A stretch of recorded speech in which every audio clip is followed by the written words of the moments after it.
Oo naman. Ako pa ba magsisinungaling sa'yo? Hindi ko yun gagawin kahit na kailan. Mahal na mahal kaya kita. Siguraduhin mo lang na hindi ka nagsisinungaling sa akin. Dahil sa oras na malaman kung may tinatago ka sa akin, baka hindi ko alam ang magawa ko sa'yo. Huwag ko lang din malalaman na may lalaki ka.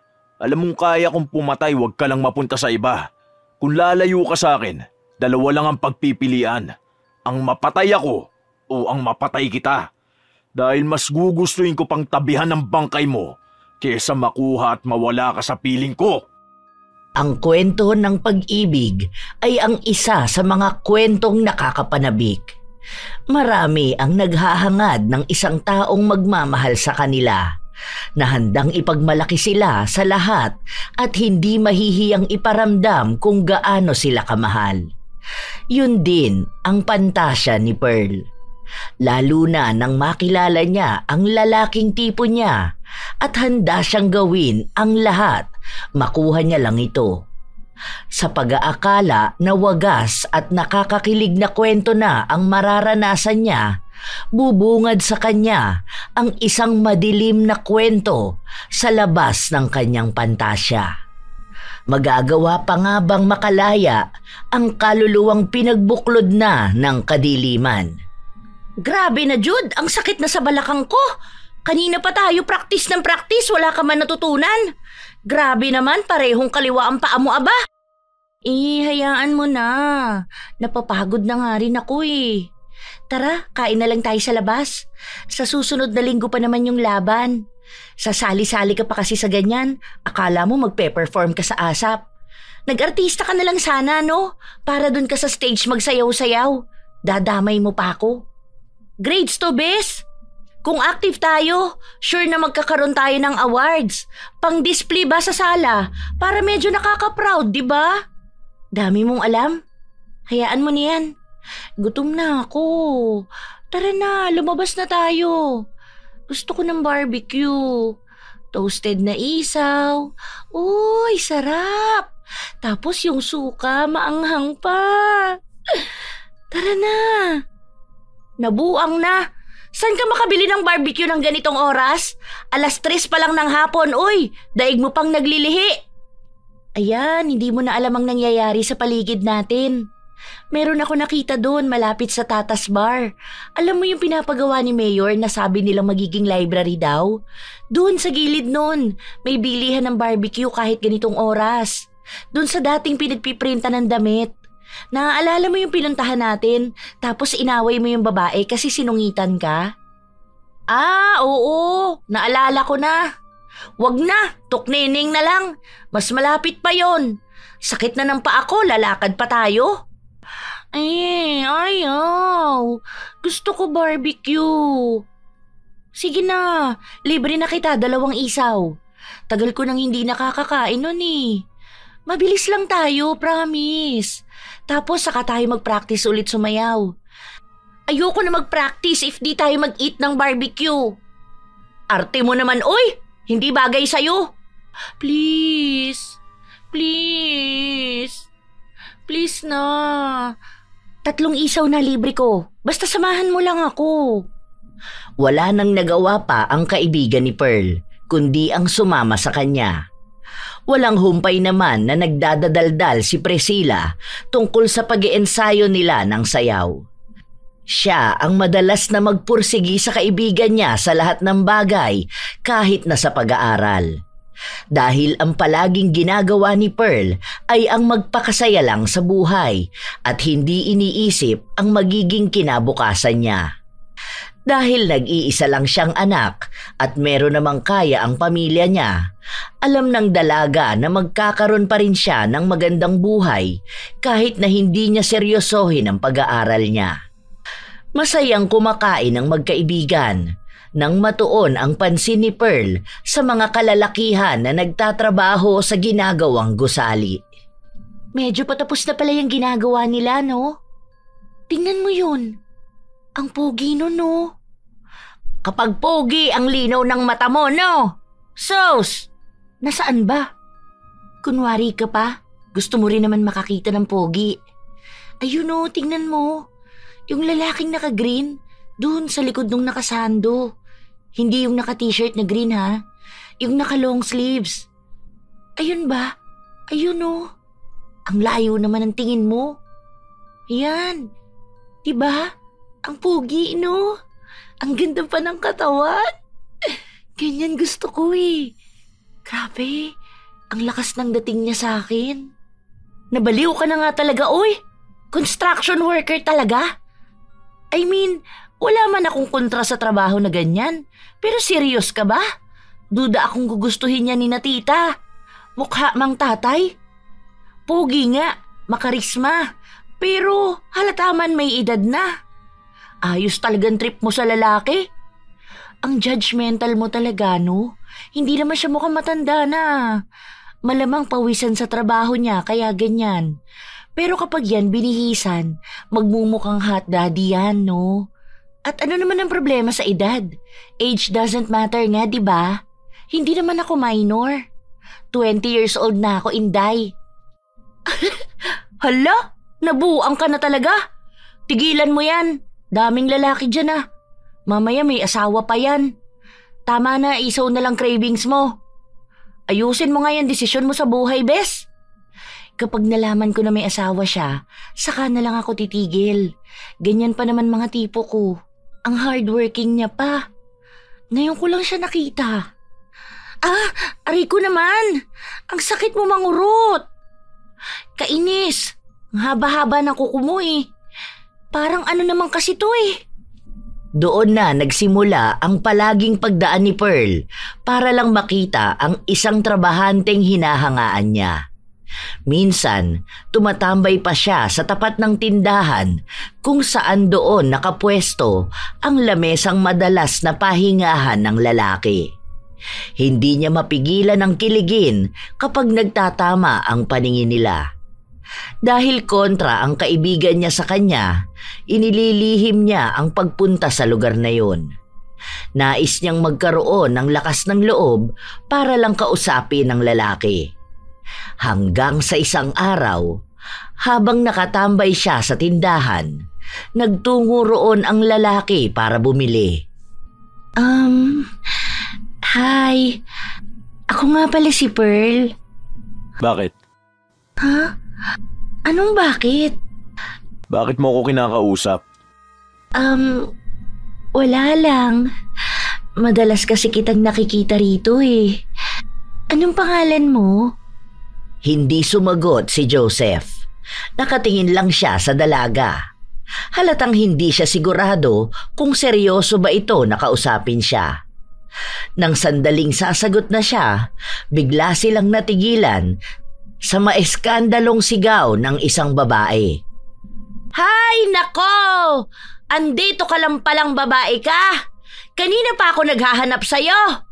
Akala ko na-kidnap ka na! Di ka mag-reply, di ka mag-answer sa call at chat ko! Ano bang ginagawa mo rito, ha? Wala pala kayong klase? Hindi ka nagpunta sa akin? Hala, oy! Ano yan? May something na ba kayo? Huwag mong sabihin na nagtatago ka ng relasyon mo sa akin. Since when pa ito, ha? Hala ka, nabaliw ka na talaga, bis.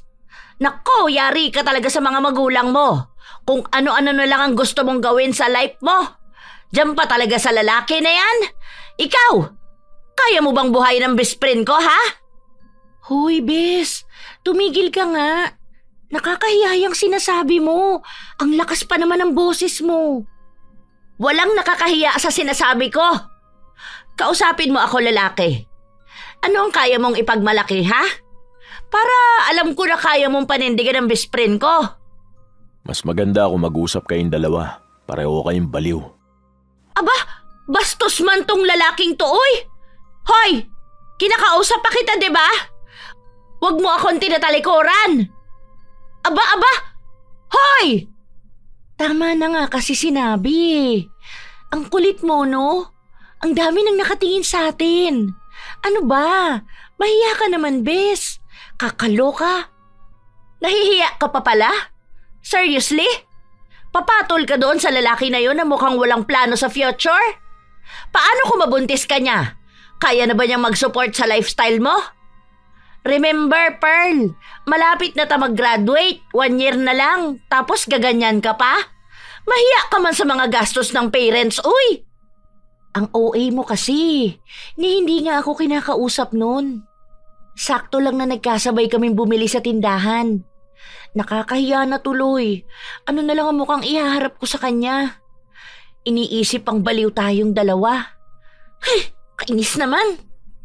Napatingin ang magkaibigan sa gawi kung saan nakatayo si Joseph. Sa mga sandali na yon, nais ni Pearl na magpalamon na lang sa lupa kahit pa humingi na ng tawad ang kaibigan niya dahil sa mali niyang inasta. Ilang araw ang lumipas, hindi nagpakita si Pearl sa lalaki dahil pakiramdam niya ay huhusgahan lang siya nito. Pero sa bawat araw na nagdaan, hinahanap-hanap niya ito. Bakit ka nakatulala dyan? Nakikinig ka ba sa mga sinasabi ko sa imo? Di mo ata gi-understand ang mga kwento ko, oy. Naiinis ako sa'yo. Huwag mo akong kausapin. Hindi pa tayo magkabati. Bakit na naman? May ginawa ba ako? Namimiss ko na yung crush ko. Ikaw kasi, nakakainis ka. Hanggang ngayon naaalala ko pa rin yung kahihiyan na ginawa mo. Akala mo naman kasi nanay kita para pigilan ako sa mga gusto kong gawin. Alam ko naman ang boundaries ko, no? Sino bang nagsabi na kapag nakipaglandian ako, mabubuntis ako? Wala naman, di ba? Hayaan mo na yon. Bakit mo naman namimiss yun? Hindi mo naman yung naging boyfriend, no? Marami pa diyang ibang lalaki. Ayun, try mo si Harvey. Di ba crush ka niyan? Yan, maayos pa. Pugi, matalino. Tapos hindi naman malayo ang edad sa atin. Malamang magiging maganda ang future mo. Hindi pa nga natin alam kung ilang taon na siya. Saka mukha naman siyang mabait eh. Masyado ka lang judgmental. Dapat huwag kang ganyan sa mga tao. Kasi lahat tayo, iba-iba ang buhay na pinagdaraanan. Hindi pa nga natin alam ang pangalan niya. Tapos kung manghusga ka dyan, akala mo wala kang mali sa sarili mo? Huwag ganun, bes, ha? Okay. Sorry na pala. Basta hayaan mo na lang siya. Ang dami naman diyang ibang lalaki. Huwag na sa mukhang matanda. Hindi pinakinggan ni Pearl ang sinabi ng kaibigan niya sa kanya. Dahil kahit na anong baling niya ng atensyon sa ibang lalaki, iba pa rin ang hatak sa kanya ng lalaki na yon. Sa pagpupumilit ng kaibigan niyang layuan yon, mas lalo niyang ginugusto na makilala. Sa paglipas ng mga araw, nagpapasimple siya sa lugar kung saan niya makikita ang lalaki. Kahit na minsan ay pinagtatalunan nila yon ng kaibigan niya. Isang araw, habang nagtatago sa gilid ng poste ang dalaga, pilit niyang hinahanap ang lalaki. Day off kaya niya ngayon? Bakit wala siya? Ano ginagawa mo dyan? Ay, ano ba? Bakit ka nang gugulat? Bakit pinagsisiksikan mo ang sarili mo dyan? Hindi ka ba nababahuan? Ang panghi kaya dyan, ihian ng mga tambayan. Hindi. Napadaan lang naman ako eh. May hinahanap kasi ako. Nahulog ko kasi yung ID ko banda rito nung dumaan kami. Baka may nakita ka? Kanina lang mga 10 a.m. Wala. Magtanong ka na lang sa guard. Baka may nag-abot sa kanila. Hayaan mo na. Ano nga pala ulit pangalan mo? Nasaan yung kaibigan mong taratitat? Mamaya magpuntayin dito. Kung ano-ano na naman ang sabihin niya. Baka pagbintangan pa ako ng kung ano-ano. Absent siya ngayon. May sore eyes. Ano nga pangalan mo? Bakit ba gusto mo malaman ang pangalan ko? Ano bang kailangan mo sa akin? Pulis ka ba na iniimbestigahan ako, ha? Wala naman. Ano lang, gusto ko lang malaman. Para kasing familiar ka eh. Bakit ba ayaw mo sabihin? Pangalan lang naman eh.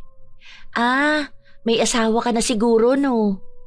Hindi kumibo ang lalaki.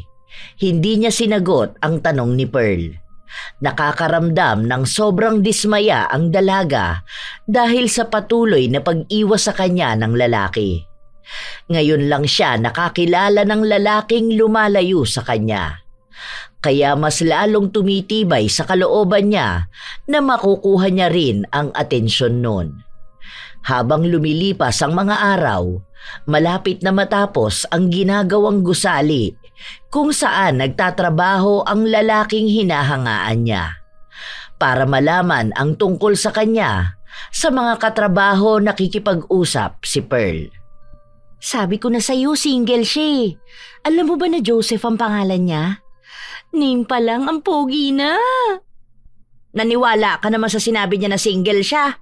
Ang dali lang sabihin na single ang mga lalaki, lalo na kung gusto talaga nila makapanloko ng mga kababaihan. Matalino ka man pero bobo pagdating sa lalaki.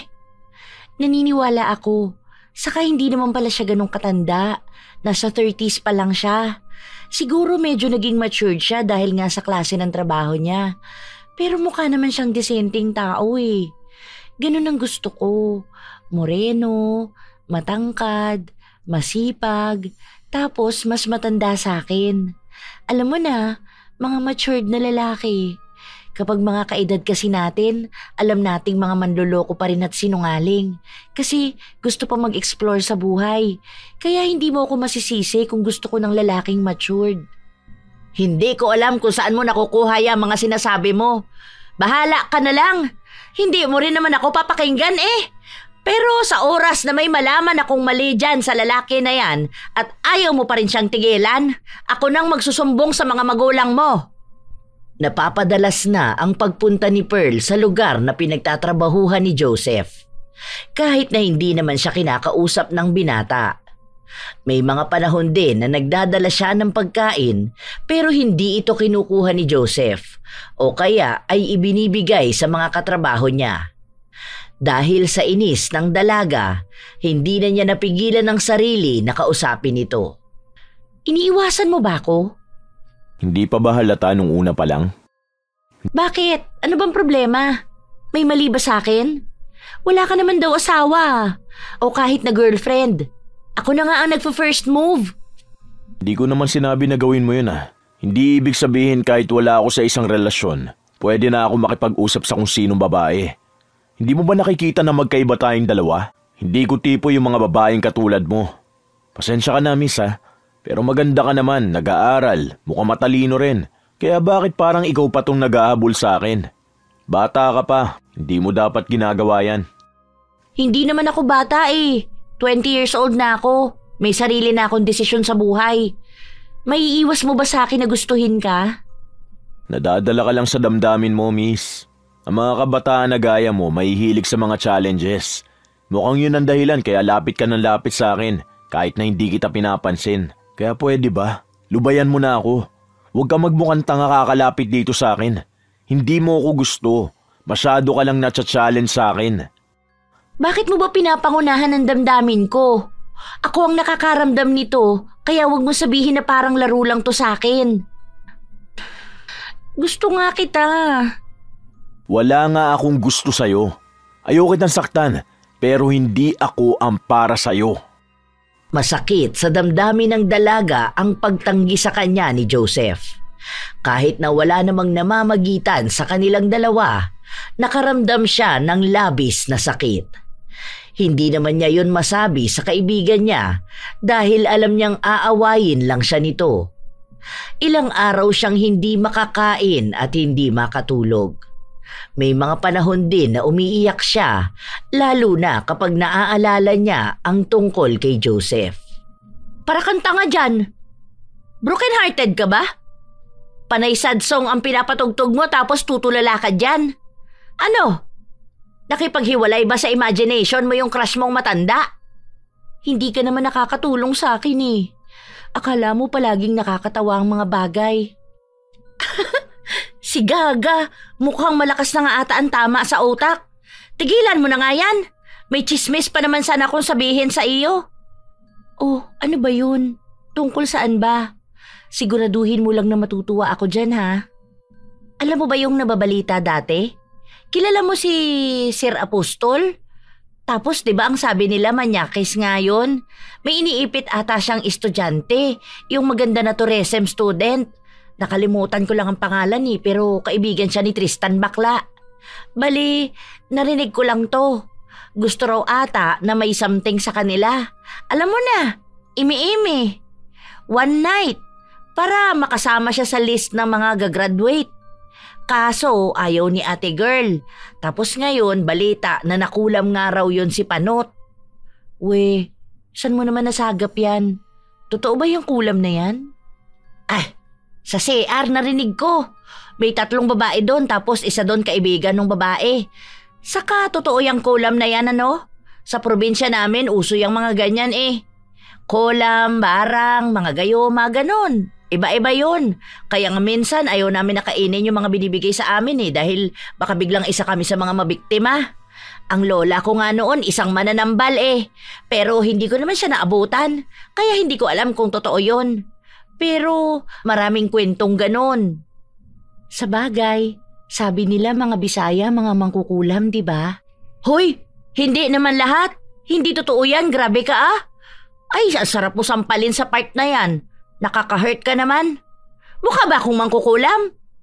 Ang totoo, hindi naman talaga ako lumaki doon. Pero may iba na may kakayahan talaga. Ang nanay ko, mayroon siyang kaalaman sa mga ganyan kaso hindi naman niya ginagamit. Iba kasi yung sa kanya, parang marunong siyang manggayoma. Kaya minsan kapag may taong galit sa kanya, napapaamo niya agad. Ang galing naman. Sana matuto din ako niyan para gagayumahin ko na lang lahat ng gusto ko. Buang, hindi rin yun maganda no? Lalo na kung malalang klase ng ritual ang gagawin mo. Iba-iba kasi ang gayoma. Meron niyang para sa panunumbalik ng tamis ng pag-iibigan ng mag-asawa. Meron naman tungkol sa trabaho, sa pagpapaamo sa mga taong galit sa'yo. Oh, anong malala doon? Mga basic lang naman pala yan. Yung obsession spell, yun talaga yung mabaliw sa'yo ng sobra yung taong gayumahin mo. Ay naku, pinakamalakas na klase ng love spell yun. Nakakatakot. Marunong ng ganong klaseng spell ang nanay mo? Hindi ko alam kung ginagawa niya yun. Isa raw kasi sa mahirap na ritual yun eh. Kasi kailangan doon buong pangalan, tapos birthday, at yung gamit mismo ng target para nandun yung energy niya. Hoy, huwag mo sabihin na balak mong gawin yon. Nako, masama yon ha? Hindi lang malaki magiging epekto nun sa'yo dahil malaki rin ang epekto nun sa taong gagayumahin mo. Huh? Hindi ah. Bakit ko naman gagawin yun? Hindi naman ako naniniwala sa mga ganyang gayuma, no? Sana lahat may love life na o kaya nakukuha na nila yung mga crush nila kung totoo man yan. Sus, gawa-gawang kwento lang yan tapos paniniwalaan ko. Pero sa kalooban ng dalaga, nabubuo na ang plano niyang subukan yon. Hindi niya lang alam kung paano niya makukuha ang mga impormasyon tungkol sa lalaking nais niyang gayumahin. Muli siyang bumalik sa trabaho ng binata. Gumagawa ng paraan para makausap ito. Ngunit wala talagang plano si Joseph na pansinin siya. Kaya ang ginawa ni Pearl, binayaran niya ang isa sa katrabaho ng binata para makuha ang mga impormasyon na gusto niya at kahit na anong maliit na bagay na pag-aari ni Joseph. Dahil may ipon si Pearl, wala lang sa kanya ang 5,000 ibabayad niya. Mabilis lang din yung naganap dahil ipinadala sa kanya ang litrato ng PSA ni Joseph kung saan lahat ng kailangan niya ay doon na makikita at ilang hibla ng buhok ng lalaki mula sa unan at suklay nito. Ang ganda pala ng last name mo. Bagay na bagay sa akin. Hala, magkasunod lang pala ang birthday namin eh. Hindi na rin masama sa 15 years age gap namin. Kapag nakausap ko si Tita Yenyen, sigurado akong makukuha rin kita. Sa akin ka mababaliw ng sobra-sobra. Inilihim ni Pearl ang plano niya dahil alam niyang kokontra lang si Priscilla kapag nalaman yung balak nga niyang gayumahin si Joseph. Para mailihis ang utak ng kaibigan sa mga nais niyang gawin, ni minsan ay hindi na nagtanong pa si Pearl tungkol sa gayuma. Hanggang sa dumating ang araw na nagpunta sila ni Priscilla sa bahay nila dahil kaarawan ng bunsong kapatid nito. Nandyan ba ang nanay mo? Parang kanina ko pa hindi nakikita si tita. Nasa kusina. Siya kasi ang nagluluto. Mamaya lalabas din yun. Kanina nandito siya kaso nasa CR ka naman. Bakit? May kailangan ka ba sa kanya? Wala naman. Natanong ko lang. Kasi kanina pagdating ko si tatay mo lang ang nakita ko. Akala ko wala rito eh. Kasi ang sabi mo nung nakaraan, uuwi siya sa probinsya. Kasi tutulungan niya yung kapatid niya na may sakit kamo. Hindi pala siya natuloy? Hindi pa kasi wala pang pera. Hindi nga namin alam kung makakaluwas pa siya eh. Siguro kapag nakaipon na. Yung pera kasi binayad ko na sa tuition natin. Teka, sandali lang. Magpapalit muna ako ng damit sa taas. Kukuha muna ako ng juice sa kusina. Yun ang pagkakataon na nakita ng dalaga para makausap ang nanay ng kaibigan niya. Hinintay niya pa na silang dalawa na lang ang maiwan sa kusina bago niya sabihin ang pakay niya. Noong una, hindi agad naniwala ang ginang dahil ngayon niya lang narinig si Pearl na humingi ng tulong sa kanya at kinakailangan pa yung gamitan ng mahika. Dahil may kalakihan din ang pera na handa niyang ibigay, pumayag din ito kaagad. Pero mayroong kondisyon si Pearl na wag itong babanggitin sa kaibigan niya. Nais niyang sa kanilang dalawa lang mamagitan ang usapan na yon. Ilang araw ang lumipas, naghihintay ng resulta si Pearl. Pero wala pa ring nangyayari, kaya medyo nakakaramdam siya ng pagkainip. Tara, kain tayong barbecue? Uuwi ako maaga ngayon. Walang magbabantay sa kapatid ko. Umuwi na kasi si nanay sa probinsya dahil namatay na yung kapatid niya. Hindi nga kami makapunta doon dahil kinulang sa budget. Buti nga may naging pamasahe siya eh. Hindi ko alam kung saan sila nakadiskarte. Ay hala, ganun ba? Sige pala, umuwi ka na. Chat mo ko kapag may kailangan ka ha. Pasabi na lang na condolence. Nakaramdam ng kakaibang kaba sa dibdib si Pearl matapos niyang marinig yun. Inisip niya na maaaring yun muna ang inuna ng nanay ng kaibigan niya bago gawin ang ritual na pinapagawa niya. Habang lumilipas ang mga araw, patuloy pa rin siyang iniiwasan ng binata. Hanggang sa nakabalik na ang nanay ni Priscilla, kaya sinadya niya itong puntahan sa bahay nila. Sinabi sa kanya na tapos na siya sa ritual at ginamit niya ang isang klase ng ritual na may kinalaman sa pagitan ng paglapit sa kaluluwa ng patay niyang kapatid. Kahit na natatakot si Pearl sa paraan na yon, iniisip na lang niyang magiging mas mabisa ang ritual dahil doon. Kinabukasan, habang naglalakad sila palabas sa paaralan, napansin niya na may naghihintay sa labas. Isang pamilyar na mukha. Hoy, si ano yan, di ba? Yung matanda na crush mo? Baka pinuntahan niya ako. Tara, lapitan natin siya. Hindi na siya pinigilan ng kaibigan niya. Nilapitan nila ang binata at mukhang masayang makita rin si Pearl. May hinihintay ka ba rito? Oo, ikaw. Para pala sa'yo. Nabanggit mo kasi dati na mahilig ka sa isaw at toasted pa. Pinaramihan ko yan ng suka. Oh, bakit mo naman siya bibigyan yan? Hindi pa ba obvious? Gusto ko manligaw sa kanya. Tara, samahan ko na kayo umuwi. Parang tanga to. Salamat dito ha. Ang sweet mo naman, tinatandaan mo talaga ang gusto ko. Gusto kong tandaan lahat ng maliliit na detalyeng tungkol sa'yo. Dahil alam kong sa paraan na yon, mas makikilala pa kita ng lubusan.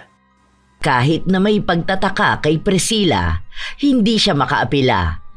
Pinagmamasdan niya lang ang dalawa kahit na alam niyang may kakaibang nangyayari.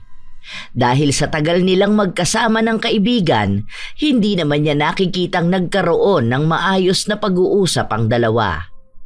Ilang linggo ang lumipas, patuloy lang si Joseph sa panunuyo sa dalaga. Palagi siyang naghihintay na makauwi ito at palaging may ibinibigay na pagkain o kaya ay bulaklak. Sabi ko sa iyo iba kapag mas matanda ang nanliligaw. May dating talaga at mas nakakakilig. May effort pa, tapos caring pa. Hindi katulad kapag mga kaedad lang natin. Madalas sa chat lang sila active, tapos hindi pa consistent. Tingnan mo siya, hindi na ako tinigilan. I smell something fishy. Wala ka bang ginawa sa kanya? Anong gagawin ko? Charming lang talaga ako. Madalas magpa-cute at baka na-realize niya na ako ang babae na para sa kanya. Alam mo naman na ako ang tipo ng babae na madali lang din magustuhan. Maliban sa ganda ko, mabait ako. 'Di ba? Parang ang biglaan naman kasi. Parang nung nakaraan lang mukha kang broken, tapos ngayon in love naman na. Ang gulo, uy! Alam mo, pumasok ka na. Late ka na sa class mo. Kita na lang tayo bukas dahil wala na kaming klase. Magkikita pa kami ni Joseph. Nag-aaya kasi siya ng date. Kahit dyan lang sa turo-turo yun, wala namang problema sa akin. Bala ko na rin kasi siyang sagutin. Hoy, 2 linggo pa lang siyang nanliligaw sa'yo. Hindi pa nga kayo magkakilala talaga. Hindi mo pa alam kung ano ugali niya. Tapos sasagutin mo na. Baka magsisi ka pa niyan sa ginagawa mo. Anong saysay ng pagiging in a relationship kung hindi namin makikilala ang isa't isa? Siyempre, habang nagkakaroon kami ng romantic connections, doon nalalabas kung sino ba talaga kami. Doon na masusubok yun kung balak ba naming magstay sa isa't isa after namin malaman ng mga tunay naming ugali. Ganon kasi yun. Ambot sa imo. Basta mag-iingat ka na lang. Napapadalas na ang pagsasama ni na Joseph at Pearl dahil mas lalong lumalalim ang pagmamahalan nilang dalawa. Mas nakikilala nila ang isa't isa, mga bagay na gusto at ayaw nila. Dahil ang buong atensyon ni Pearl ay nasa kanyang nobyo na, bibihira na lang silang magkasama ng kaibigan niya. Nagkikita lang sila sa nag-iisang klase na magkasama sila o kaya naman kapag nasa loob sila ng paaralan. Bis, anong oras ka uuwi mamaya? Sabay na ako. Ngayon na mismo. Lalabas kami ni Joseph. First monthsary namin ngayon eh.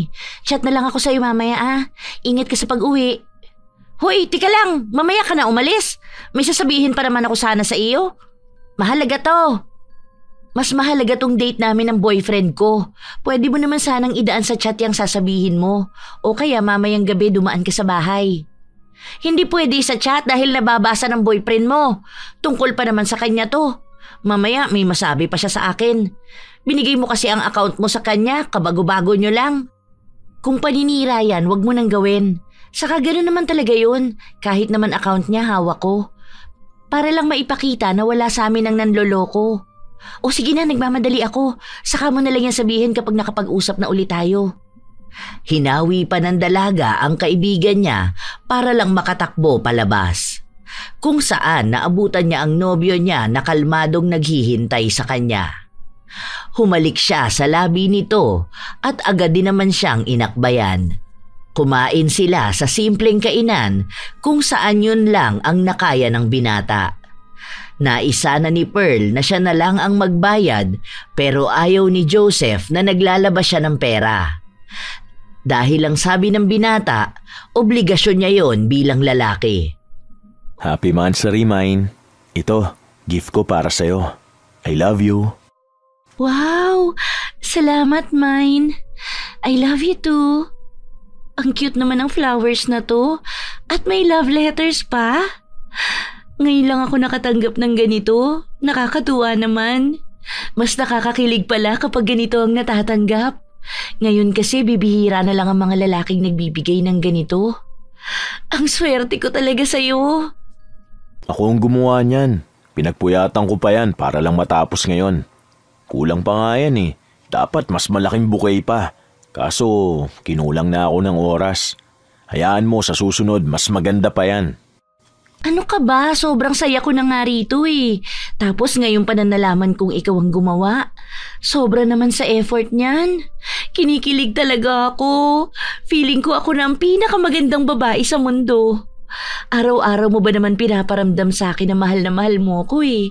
Tapos, princess treatment pa. Alam mo naman na lahat gagawin ko para sa'yo.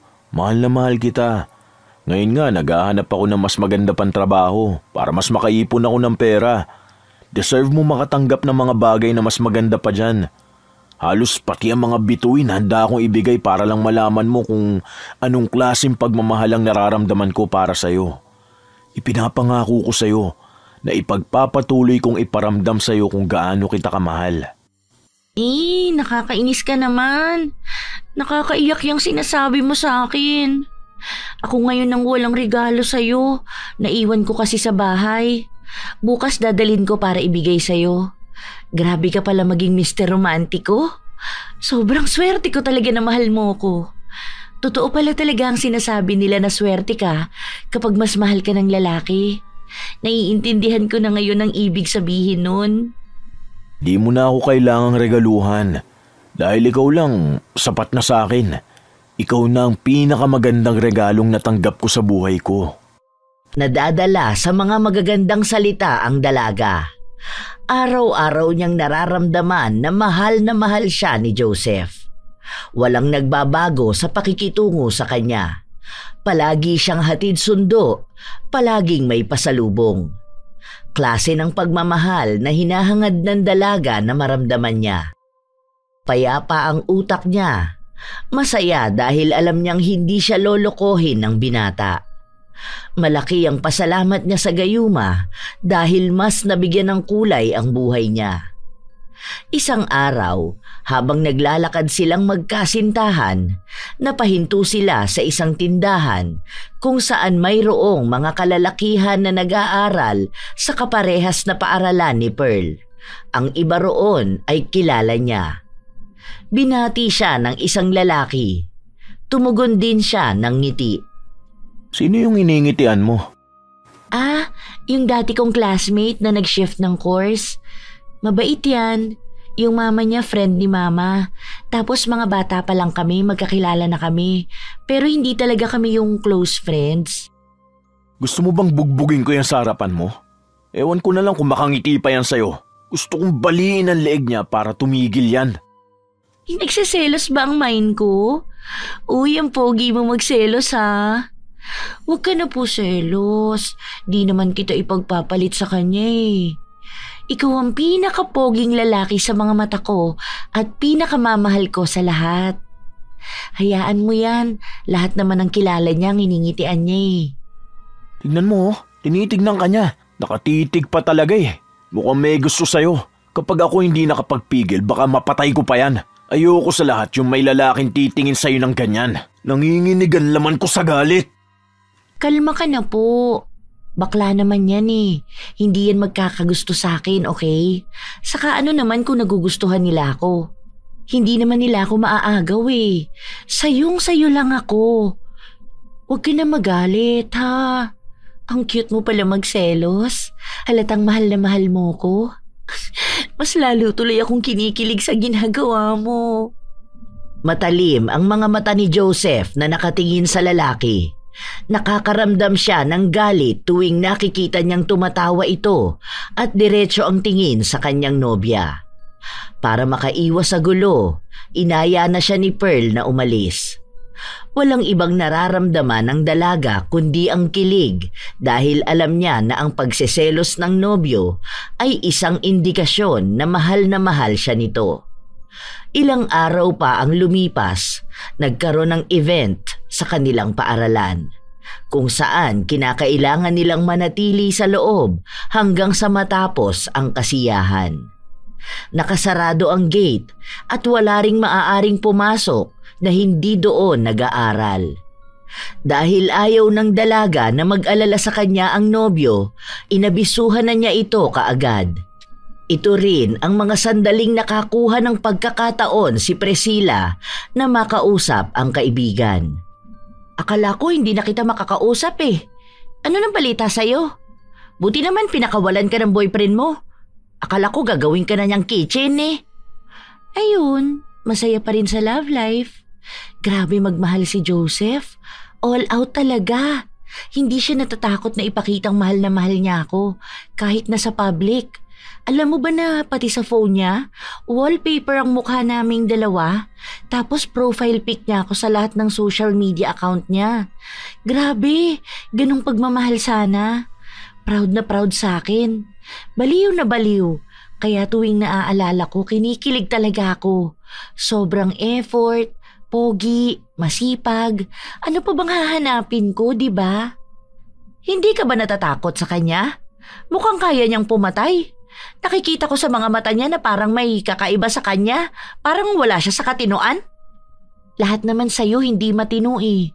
Baka mamaya ikaw na ang may something sa utak. Try mo kaya minsan magpa-check up, no? Minsan hindi na healthy ang pagiging judgmental na tao. Sa totoo lang, bes. Tingnan mo kasi yung mga mata niya. Masyadong madilim at malalim. Ang nakikita ko lang sa mga mata niya, malalim na pagmamahal sa akin. Hindi ako nakikipagbiruan, bes. Halatang halata na may kakaiba sa kanya. Magmasid ka rin kasi. Baka sa susunod ikapahamak mo yan. Tapos may nasaga pa akong tseka about him. Alam mo ba na nakulong na siya noon dahil sa murder? Doon pa lang nakakatakot na. Red flag na agad. Huwag mong baliwalain ang mga ganoong bagay. Wala siyang sinabi sa akin na ganyan. Gawa-gawa ka na naman ang kwento dyan, ha? Alam mo, maganda tong araw natin pero sinisira mo naman. Kung fake news ka lang, wag mo na akong kausapin. Gusto mo pang sirain pati ang relasyon namin eh. Kung nagsiselos ka dahil nawawala na ako ng atensyon sa'yo, wag naman sanang ganito. Nakakasira ka rin ng imahe ng isang tao eh. Paano kung may makaalam yan? Magiging masama pa ang tingin sa boyfriend ko. Iisipin nila kriminal siya. Ay malamang hindi mo ako paniniwalaan. Mahal na mahal mo siya eh. Pero nagsasabi ako ng totoo. 2 beses na siyang gumawa ng krimen, pero 1 beses pa lang siyang nakulong. Ona, nung minor pa lang siya. Napatay niya sa saksak yung tatay niyang lasinggo. Dahil minor pa lang siya noon, dinala siya sa preda. Tapos ito, nakulong siya ng 3 taon dahil isa siyang suspect sa pagkamatay ng kainuman niya. Ako ang natatakot para sa buhay mo, bes. Huwag kang magpapakabolag dahil lang sa mahal mo siya. Hindi mo masasabing kilala mo na siya. Magto 2 months pa lang kayong magkarelasyon. Marami pa yang tinatago sa'yo. Halatang gawa-gawa ka eh. Kung ako nga na girlfriend, hindi alam yan. Ikaw pa kaya? Ano ka, detective, para maisa-isa mo yang ganyan? Naku, tigilan mo na ako sa kagaganyan mo, bes. Hindi masamang tao ang mahal ko. Kung alam mo lang kung paano niya ako alagaan at itrato.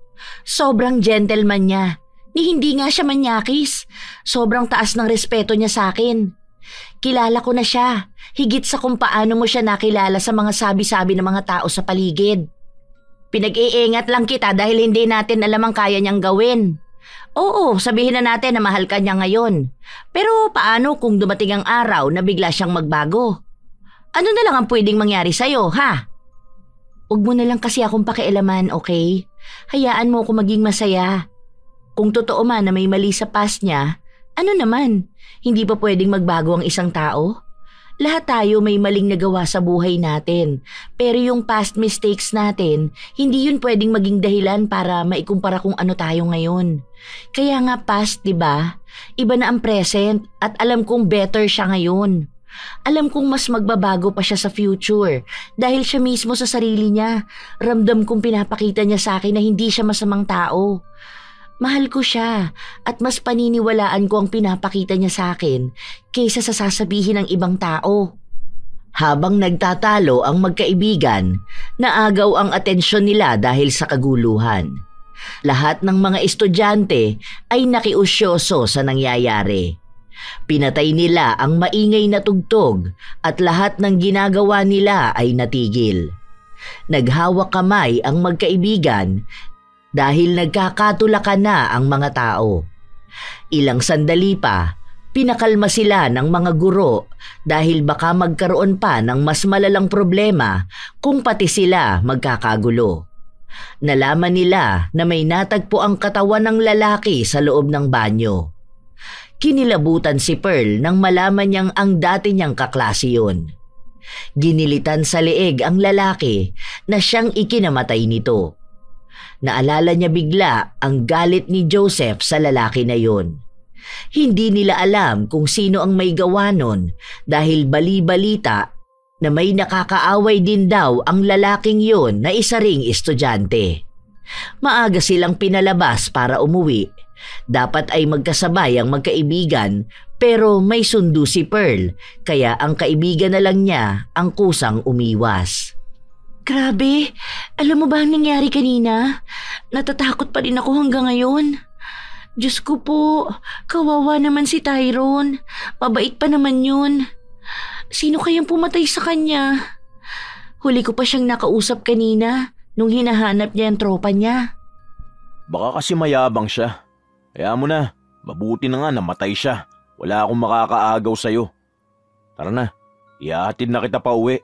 Baka may kung sino pang lumandi sa'yo sa daan. Wala ka bang trabaho ngayon?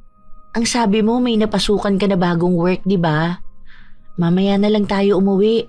Tara sa bahay niyo. Hindi ko pa nakikilala ang parents mo eh. Gusto ko silang makita kasi yung sa akin nakilala mo ni. Wala naman dito ang mga magulang ko. Nandun sila sa Cebu, pati mga kapatid ko. Sa susunod kapag pumunta ako doon, isasama kita. Gusto ka rin nila makita eh. Ako lang ang nandito dahil gusto ko nga bumukod sa kanila. At mas maraming trabaho rito. Huwag na nga natin silang pag-usapan. Kung ayaw mo munang umuwi, tara, maglakad-lakad na lang tayo sa mall. Halika na. Wait lang, Mine. Ang higpit ng pagkakahawak mo sa akin.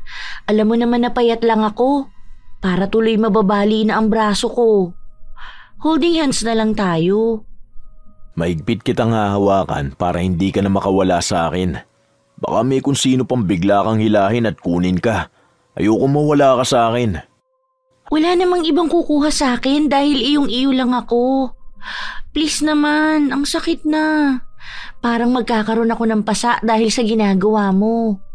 Kahit na anong pakiusap ng dalaga sa kanyang nobyo ay hindi siya binitawan nito. Mas lalong humihigpit kapag may nakakasalubong silang mga lalaki na napapatingin kay Pearl. Ilang araw pa ang lumipas, palaging ganon ang nangyayari. Mas lalong pinaparamdam ng binata ang pagmamahal niya, ngunit nakakasakal na yon para kay Pearl. Sa ikalawang buwan nilang magkasintahan, lumabas sila sa mas magandang kainan dahil sa perang naipon ni Joseph. Happy Mansari, Mine. Itong regalo ko para sa'yo. Salamat, Mine. Dala ko na rin ang regalo ko para sa'yo. Ang sweet mo naman. Alam mo ba na punong-puno na ang kwarto ko ng mga flowers na bigay mo sa akin? Hindi kasi yun nasisira dahil mga DIY flowers. Ang creative mo talaga, tapos ang cute pa nitong teddy bear na bigay mo. May bago na naman tayong baby. Ano kayang ipapangalan natin sa kanya? Bakit mo naman papangalanan? Hindi naman natin yan tunay na baby. Hindi naman binibigyan ng pangalan ng mga gamit. Ganun talaga yun. May mga pangalan ako sa mga stuffed toys ko na nasa bahay. Katulad ni Lily. Tapos yung regalo ni Mama sa akin nung bata pa ako na si Rena. Yun naman si Marina. Itong baby natin, dapat may pagkakapareho sa name natin. Pagsamahin natin ang pangalan natin. Joper na lang kaya. Joseph and Pearl. Ang cute, no? Hi, baby Joper. Cute-cute naman yan. Kiss sa baby namin. Hinalikan at niyakap ng dalaga ang regalo sa kanya ng nobyo.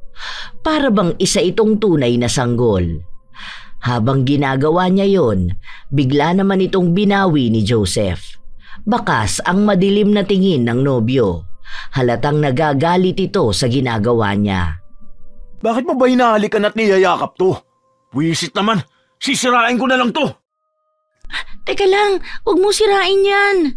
Bakit ka ba nagagalit? Bigay mo sa akin yan eh. Malamang mahal ko yan dahil galing sa'yo. Itatapon ko na to.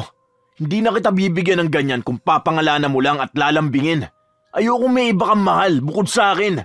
Dapat ako lang ang yayakapin at hahalikan mo. Ako lang! Wala na. Nasira na. Teddy bear lang yan. Bakit ka nagsiselos? Malamang mamahalin ko yan. Bigay mo yan sa akin eh. Alam mo naman na importante sa akin kapag galing sa'yo. Huwag mo akong sigawan. Kapag sinabi kong dapat ako lang, ako lang! Kumalma ka na, please lang. Nakatingin na sa atin ang mga tao. Hindi naman natin dapat pinagtatalunan yan eh. Sige na, oo na. Ikaw lang ang mahal na mahal ko. Sa'yo lang ako. Mas mabuti nang nagkakaintindihan tayo dahil ayokong may ibang aagaw ng atensyon mo. kahit na kailan hindi ako papayag na magkakaroon ako ng kahati. Handa akong pumatay. Huwag ka lang mawala sa akin. Noong una, kapag sinasabi yun ni Joseph, walang ibang nararamdaman ng dalaga kundi ang kilig. Ngunit habang tumatagal ay palala ng palala ang nangyayari. Hindi lang sa tao nagseselos ang kanyang nobyo, kundi kahit sa anong bagay na. Maging sa hayop, galit na galit si Joseph kapag lalapit ang mga yon sa kanya. Mas lalo siyang nakakaramdam na nais na niyang makalaya sa ganong relasyon, ngunit hindi niya alam ang gagawin. Mahal na mahal niya ang nobyo, ngunit natatakot na siya para sa sarili niyang buhay. Uy, himala, andeto ka. Akala ko umuwi ka na kasama ang boyfriend mo. Gusto ko na makipaghiwalay sa kanya. Ha? Serious ka ba? Bakit naman bigla mong naisip yan? Ilang buwan pa lang kayo ah. Akala ko ba mahal na mahal nyo ang isa't isa? Bakit? Nag-cheat ba siya sa'yo? Nahuli mo ba siyang may asawa pala? Anong dahilan? Mahal nga namin ang isa't isa, pero masyado naman ang sobra. Nung una, okay pa sa akin dahil pinaparamdam niya talaga sa akin yung pagmamahal na pangarap ko. Alam ko mahal na mahal niya ako, pero ewan, hindi ko maipaliwanag. Para siyang baliw na baliw sa akin. Hindi, parang obsessed talaga siya. Kahit simpleng bagay, pinagseselosan niya. Nasasakal ako. Ayoko ng ganito. Ganoon ba talaga siya magmahal? Noong ilang linggo kayo, ganoon na siya umasta? O parang ngayon mo lang din napansin na may nagbabago sa ugali niya? Oo, okay talaga sa akin nung una. Kasi 'di ba, sino ba namang ayaw ng lalaking ipagsisigawan sa mundo na mahal ka? Caring, cute magselos, todo effort, tapos ako lang ang mahal. Kaso habang tumatagal, lumalala naman. Gusto ko sana yung maayos lang. Normal na relasyon. Okay naman ang seloso, pero wag naman pati sa aso o sa laruan. Diyos ko naman, mukha ba nga agawin ako ng mga yun sa kanya? Kinausap ko na siya tungkol doon. May assurance naman na siya lang ang mahal ko. Never niya ako nahuli. Kahit may kachat na iba, wala.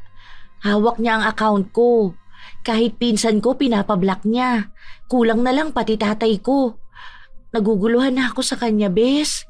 Malala ba ang trust issue niya? O may iba pang dahilan? Ang gulo na ng utak ko. Aminin mo nga sa akin kung may iba kang ginawa. Anong ibang ginawa? Gumawa ka ba ng spill? Like napag-usapan natin before? Obsession spill? Gayuma? Or something na may kinalaman sa ganyan? Bakit ko naman gagawin yun? Iniiba mo na naman ang usapan natin eh. Tungkol to kay Joseph, hindi sa kung anumang mahika. Ngayon ka pa ba magtatago sa akin? Aminin mo na, paano kita matutulungan na makalaya sa kanya niyan? Kung ginawa mo yon, nako, sobrang hirap alisin ang gayuma na yan. Alam mo ba na kahit saan ka magpunta, mahahanap ka niya? Dahil yung kaluluwa niyo magkabuhol na. Kaya hanggat pwede pa nating maagapan, sabihin mo sa akin ang totoo. Sorry na, hindi ko naman alam na ganito ang mangyayari. Akala ko normal na gayuma lang. Hindi ko naman alam na mas malala pa pala. Hay! Baka talagang babae ka. Kaya pala iba ang pakiramdam ko dyan kay Joseph. Kaya sinasabi ko na ang dark ng aura niya. May ginawa ka pala. Sinong gumawa ng ritual? Ang nanay mo. Binayaran ko siya kaya nakauwi siya sa probinsya niyo. Sinabi ko sa kanya na huwag niyang sasabihin sa'yo. Pero ngayon, alam mo na, tulungan mo naman ako. Sabihin mo kay tita na hindi ko na to kaya. Please, napapagod na ako at natatakot na rin. Kahit ano gagawin ko, matanggal lang tong lintik na gayuma na pinagawa ko. Gaga ka kasi! Sa dami ng gagawin mo, talagang yung pinakamalala pang ispil. Tapos ang lalaking ginamitan mo, hindi mo lubos na kilala. Hindi mo alam na kriminal yun. Wala lang sa kanya ang pagpatay ng tao. Baka sa susunod niyan, sa sobrang kabaliwan niya sa'yo, ikaw nang papatayin niya. Yan ang nga bang sinasabi ko sa'yo? Mas inuuna mo kasing gawin ang mga bagay na gusto mo, kahit na hindi mo alam kung anong magiging resulta nun. Hindi ka nag-iisip? Nananakot ka pa dyan. Please, tulungan mo ko ha. Ayoko pa mamatay. Ang dami ko pang pangarap sa buhay. Huwag mo na akong awayin. Problemado na nga ako dito eh. Sana yan ang inisip mo bago mo sinubukang gayumahin si Joseph. Kakausapin ko si nanay para magawa natin ng paraan tong problema na to. Promise ha. Tutulungan mo ko. Umaasa ang dalaga na mawawala na ang kapit ng gayuma kay Joseph. Kahit na hindi niya alam kung hanggang kailan pa ba siya magtitiis. Kinabukasan, maagang pumasok ang dalaga. Hindi niya sinabi sa nobyo ang oras ng pag-alis niya sa bahay nila dahil nais niyang makapag-isip at mapag-isa. Pinatay niya rin ang cellphone para hindi siya matawagan. Alam niyang sa ginagawa niya, mas lalo lang mababaliw si Joseph. Nang dumating na ang kaibigan niya, agad niyang tinanong kung ano ang pwede nilang gawin para mawala na ang bisa ng gayuma. Ang sabi ni nanay mahihirapan alisin yun. Dahil isinagawa niya yung ritual gamit ang pagbulong niya sa kaluluwa ni Tito. Ay, kinikilabutan tuloy ako. Alam mo ba na isa ang ganoong klase ng ritual na pinakamalakas? Dahil dinadala nila sa afterlife yung hiling mo. Ibig sabihin, hindi yon basta mawawala. Kinakailangan ng magaling na albularyo para maisagawa yon. Hindi ba magaling naman si tita? Hindi niya ba magagawa ng paraan? Magritual na lang siya ng panibago. Hindi niya kaya yon dahil hindi naman siya ng gamot noon. Kaya niya lang ang manggayoma pero hindi ang magtanggal. Hindi niya pa rin daw nasubukan yung ganon. Wala bang expiration ng gayuma? I mean, like 5 months or 1 year? Di ba natatanggal naman yun? Kung normal na gayuma, pwede pa. Pero ibang pamamaraan ang ginawa sa'yo. Parang matatanggal lang ang bisa nun kapag isa sa inyo ay namatay na. Ibig sabihin, hindi ka niya titigilan hanggat nabubuhay ka. Kahit na ayaw mo na, wala ka nang magagawa. Ayoko na. Nagsisisi na ako sa pinaggagawa ko. Alam ko ngayon, nagwawala na yun sa galit dahil hindi pa ulit kami nagkakausap at nagkikita. Ayoko makasama ng matagal ang ganong klase ng lalaki. Paano kung maging mag-asawa kami, tapos ganon siya kabaliw? Baka pag nagkaroon kami ng anak, patayin niya dahil magseselo siya sa binibigay kong atensyon. Tulungan mo kong humanap ng magaling na albularyo, please. Pinapatanong ko na yan kay mama dahil baka meron doon sa probinsya. Marami naman siyang kakilala. Maghintay na lang tayo. Sa ngayon, tiis mo na lang muna. Magpanggap ka at mag-iingat ka. Hindi na makapag-isip pa ng maayos ang dalaga. Hindi niya alam ang dapat na gawin. Mabilis na umandar ang oras. Ayaw man niyang umuwi, kailangan niyang gawin. Sa gate pa lang, tanaw na niya ang kanyang nobyo na nakatingin ng masama sa kanya. Kinakabahan siya pero kailangan niyang magpanggap na masaya. Hello, mahal kong boyfriend. Miss na kita. Alam mo bang pagod ako ngayon? Pakis nga ako. Ang pogi naman yan, oh. Kaya love na love ko yan eh. Bakit ngayon ka lang nagparamdam sa akin? Hindi kita matawagan. At anong oras ka umalis sa bahay nyo? Nawawala yung phone ko. Nahulog yata sa jeep. Tapos kailangan ko maaga sa school kasi may inaayos akong project. Sorry, hindi na kita nasabihan. Ililibre na lang kita ng ice cream. Nagsasabi ka ba ng totoo? Oo naman. Ako pa ba magsisinungaling sa'yo? Hindi ko yun gagawin kahit na kailan. Mahal na mahal kaya kita. Guraduhin mo lang na hindi ka nagsisinungaling sa akin. Dahil sa oras na malaman kung may tinatago ka sa akin, baka hindi ko alam ang magawa ko sa'yo. Huwag ko lang ding malalaman na may lalaki ka. Alam mong kaya kong pumatay, huwag ka lang mapunta sa iba. Kung lalayo ka sa akin, dalawa lang ang pagpipilian. Ang mapatay ako o ang mapatay kita.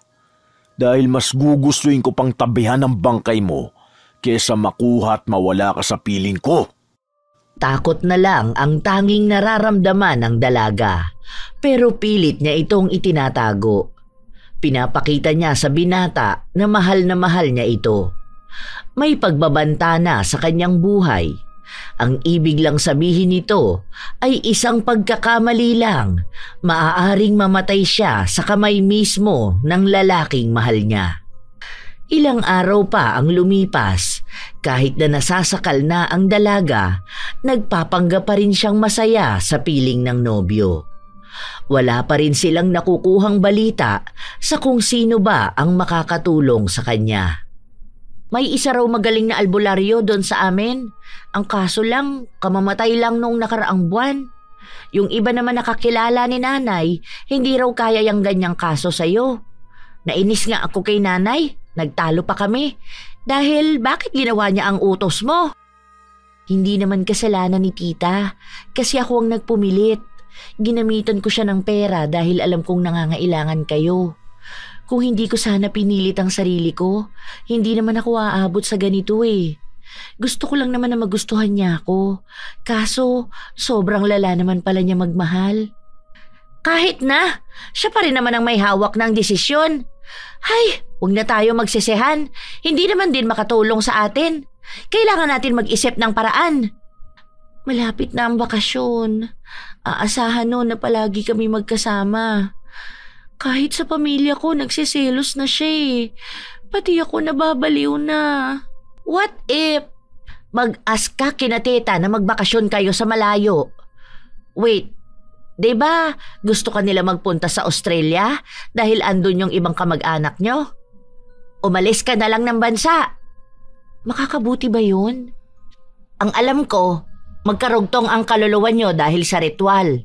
Ang ibig sabihin, pwedeng soulmates na kayo, hindi na makakapag-asawa pa, o kaya hindi ka na magmahal.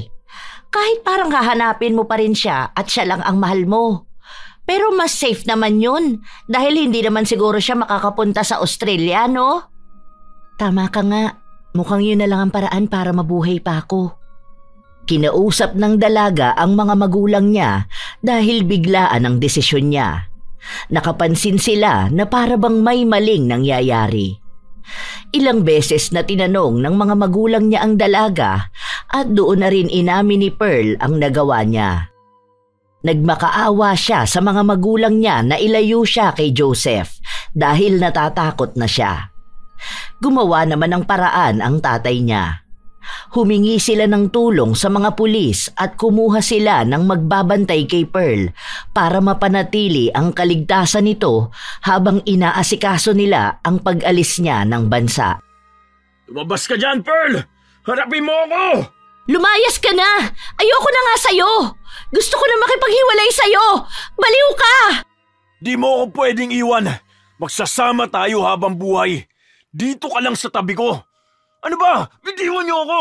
Ibigay niyo sa akin ang mahal ko. Hindi ako papayag na hindi ko siya makukuha. Tandaan niyo, lahat kayo na pumipigil sa akin makuha siya. Lahat kayo papatayin ko! May mga pulis na dumakip kay Joseph dahil na rin sa pagbabanta niya sa buhay ng pamilya ni Pearl. Nang malaman ng dalaga na nakakulong na ang nobyo, doon lang siya nakahinga ng maluwag. Dahil pakiramdam niya, kahit na paano ay magiging malaya siya. Hindi lumalabas ng bahay si Pearl, kaya ang kaibigan na lang niya ang nagpupunta sa kanila. Ang lungkot mo naman. Dapat masaya ka dahil nakakulong na siya. Sana nga matapos na kaagad ang pag-aasikaso ng papel mo bago pa makalaya ang lalaki na yon. Nakukonsensya kasi ako eh. Ewan ko, miss ko na siya. Basta magulo. Siguro tong nararamdaman ko dahil na rin sa gayuma, no? Ang weird pala ng ganito, kaso wala naman akong magawa. Isa pa sa inaalala ko, paano ka? Mamaya ikaw naman ang bawian niya. Babalik na kami sa probinsya. Inaayos ko na lang yung mga papel namin para doon na kami magpatuloy ng pag-aaral. Nadamay patuloy kayo dahil sa kagagahan ko. Hindi naman niya kami mahanap, no?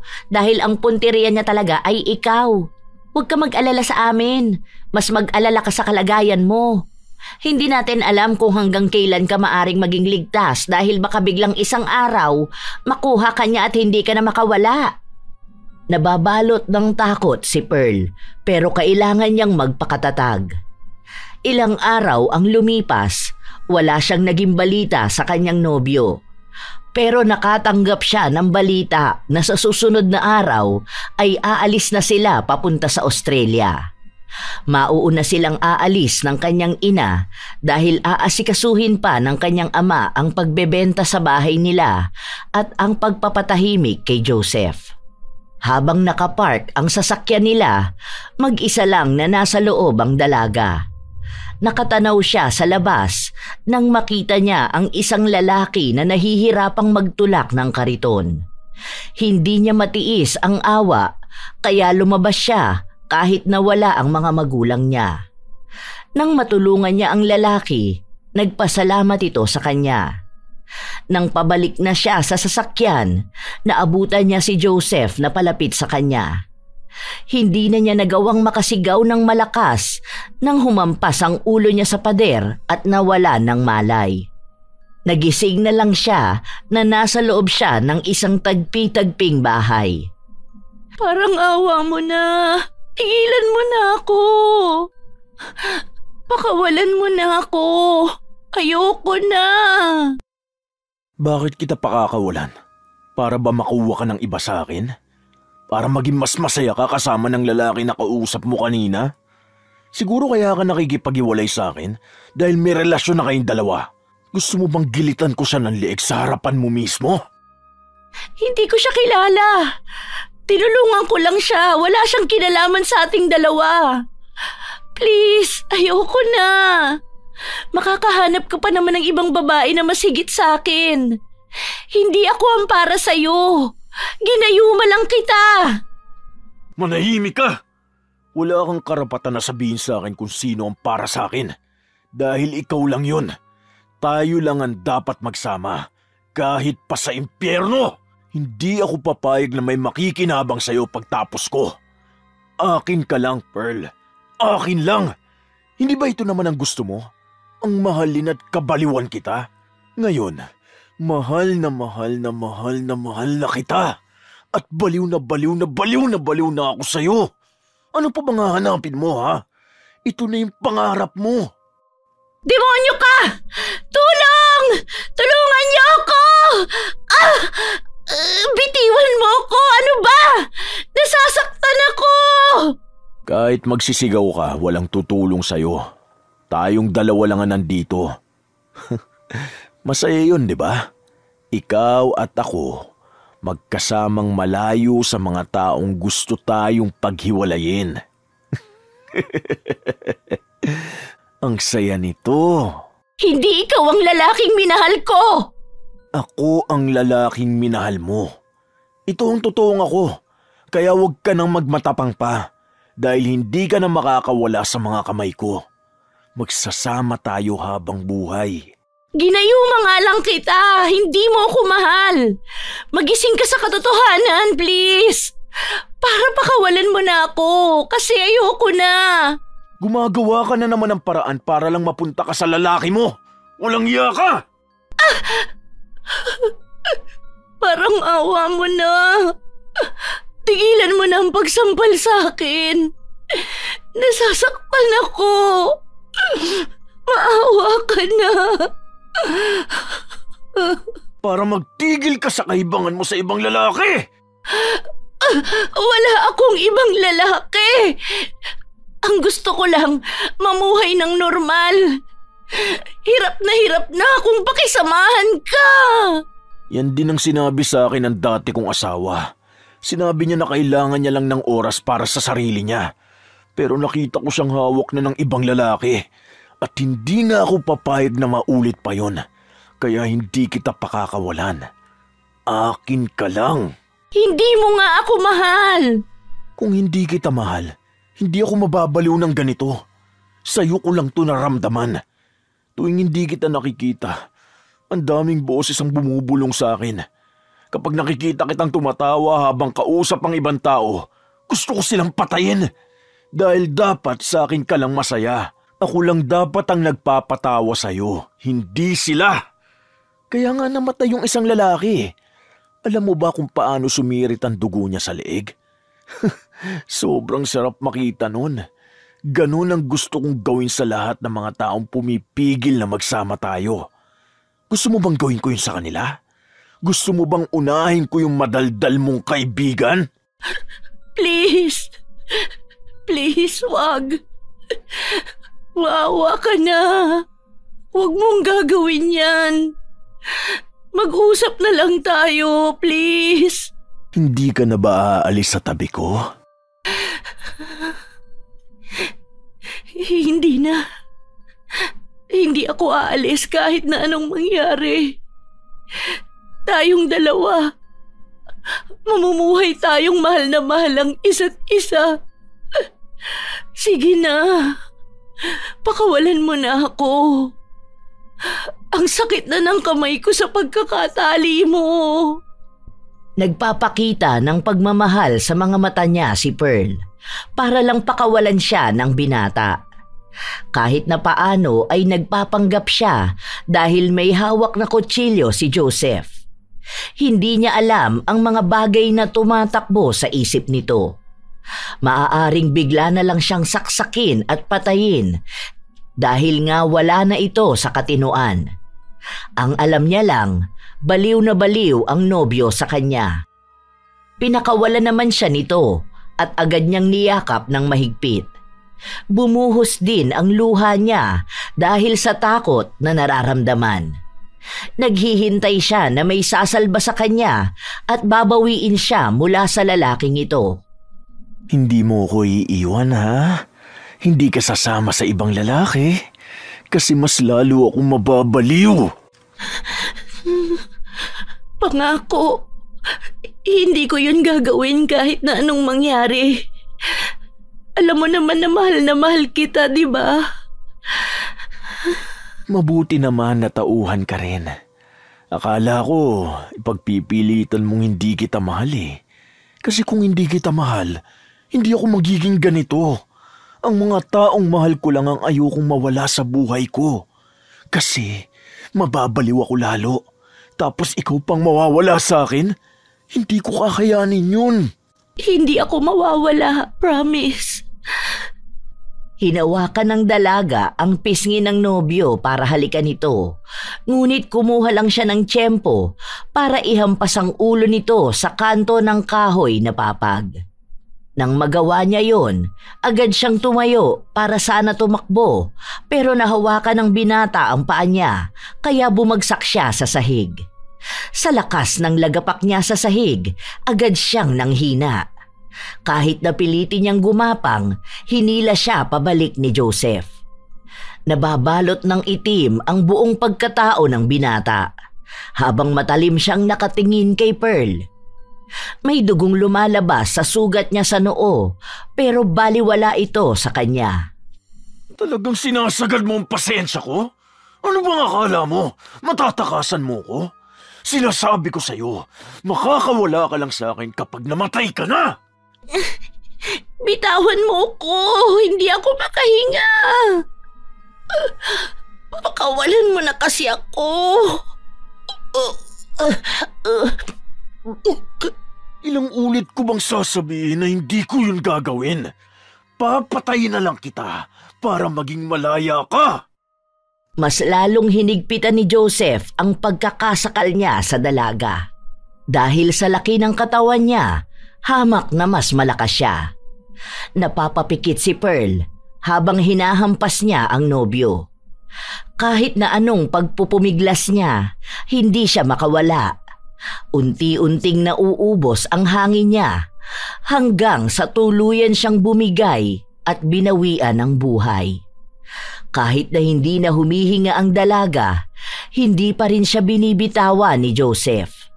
Gigil na gigil pa rin ito.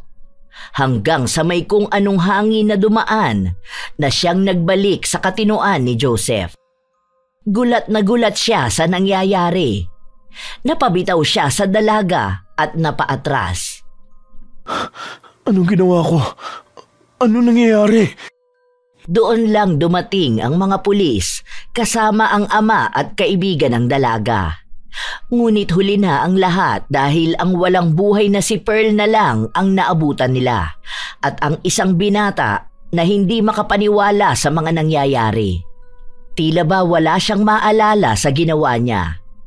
Agad na nakulong si Joseph sa ginawa niya. Bago siya ipasok sa selda ay binugbog muna siya ng ama ng dalaga. Nais na siyang ipapatay ngunit hindi yun naganap. Ilang beses niyang iniisip kung ano ang ginawa niya. Para bang sinaniban siya ng demonyo para patayin niya ang dalaga. Naririnig niya rin ang sinasabi na nobya niya yon, pero alam niya sa kanyang sarili na hindi niya mahal ang babae na yon. Ang daming gumugulo sa utak ni Joseph at hindi yun masagot dahil hindi niya alam kung kanino siya magtatanong. Sa paglipas ng mga araw, nililitis ang kasalanang nagawa niya. Sa isang pagkakataon, binisita siya ng kaibigan ni Pearl. Hindi ko alam ang ginawa ko. Wala akong kasalanan. Dahil alam kong hindi ako ang pumatay sa kanya. Kung pinalaya mo na lang sana siya, buhay pa sana siya ngayon. Bakit ba sa akin kayo nagagalit? Wala akong alam. Ilang beses ko pa bang sasabihin sa inyo na hindi ko naman siya kilala? Dahil nawala na ang bisa ng ritual. Hindi ko lang talaga matanggap na wala na ang kaibigan ko. Hindi ko man lang siya nagawang iligtas sa mga kamay mo. Sobrang hirap nito. Ano bang nangyari sa akin?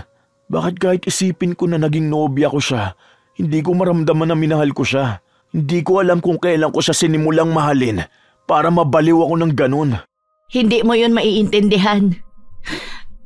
Binisita lang kita dahil gusto kong kumpirmahin kung nawala na nga ba ang gayuma. At mukhang tama nga. Hindi ko na alam kung ano pang pwede kong sabihin sa harapan mo. Dahil sa tuwing nakikita ko ang mukha mo, naaalala ko lang ang mapait na sinapit ng best friend ko. Marami pang katanungan ng binata, ngunit hindi na yon sinagot pa ni Priscilla. Hindi niya alam kung sino ba ang dapat nasisihin. Ang binata ba, si Pearl o ang kadilimang sumakop sa kanila dahil sa ritual? Natuloy ang kaso kay Joseph dahil may iba pang mga krimen na ginawa niya ang naungkat. Naging laman ng balita sa kanilang lugar ang nangyari kay Pearl. Naging isang misteryo ang kwento ng buhay niya. Simula rin noon ay tumigil na ang ina ni Priscilla na tumanggap ng mga ritual para sa gayuma. Dahil kahit na lumipas na ang panahon, bit-bit pa rin nila ang konsensya. Nagpatuloy ang buhay ni Priscilla. Ni minsan ay hindi nawala sa kanyang isipan ng kaibigan. Marami pa saan ang pangarap na maaaring maabot si Pearl, ngunit ang buhay niya ay natapos lang sa kamay ng lalaking pinangarap niyang makuha. Ang pagmamahal na pinilit niyang makamit ay siya palang klase ng pagmamahal na magdadala sa kanya sa isang madilim na yugto ng kanyang buhay. Marami pa sana siyang aral na matututunan, ngunit huli na ang lahat. Ipinagdarasal na lang palagi ni Priscilla ang kaluluwa ng kanyang kaibigan na maging payapa na ito. Ang paggamit ng gayuma kailanman hindi nakakabuti sa sinuman. Walang pilit na pag-ibig ang nagiging tunay, lalo na kung ang taong hinahangad mong magbibigay sa'yo ng wagas na pag-ibig ay taong hindi mo rin naman lubusang kilala. Dahil bawat tao may madilim na kwento. Bawat nabubuhay sa mundo ay may sikreto. Sa halip na gayuma ang maging takbuhan, mas magiging mainam pang kilalanin ng lubusan ang isang tao upang hindi mauwi sa lagim ang kwentong dapat ay puno lang ng pag-ibig. Laging tatandaan na nakamamatay ang pag-ibig na sa dilim lamang hiniling. Shout out sa ilan sa mga masusugid na tagapakinig ng mga istorya ni Lola Telang. Hi, kina Maymay Paul, Purita Cabilis, Mergy Jade Aroza, Emmy Cabalquinto, Edeline Mina, Shaina Laika Dalumpines, Jane Servitilio, Jenny Bel Esposo, Cool Yet Fun, Josephine De Peñosa, Merlinda Balidoy, Wideline Moring, Will Lane Elicano, Melin Pinados at sa partner niya na si GC Gomez, Pinados and Malaya Family, kay Reren Umbahin, Jayril Culinevat, Apple ng GMA Cavite, Lailani Barcenilla, Jinky Calixtro, Buds Esteban, Rebecca Katipay, Wayne Cariaga, Grace Doris Riano, Joanne Pahe, Nancy, Joseph Alan Ramirez, Lady Lynn, Leiden Pausta, Janice Naldoza, Maria Lee Nakagawa, sa Edgy's Early Eats at Joji Dihayko, Rose Barden, Alma Naong at sa Flores Family, Miracle of Love, kay Rosalina Bugayong, Richard Cayon, Jaja Barakiel, Neri Domingo, kay Supladang Pasaway at sa kagrupo sa Di Sasarap ang Adobo kung walang toyo, Gami Ramos at sa asawa niyang si Yamgan, Nini Cupido, Mean Francisco at sa asawa niyang si Joey Valdez, Kimpoy Feliciano, Ruth Ann Migano, Jennifer Makasinag, Lourdes Ali, Tropang Secrets Always Pen Shop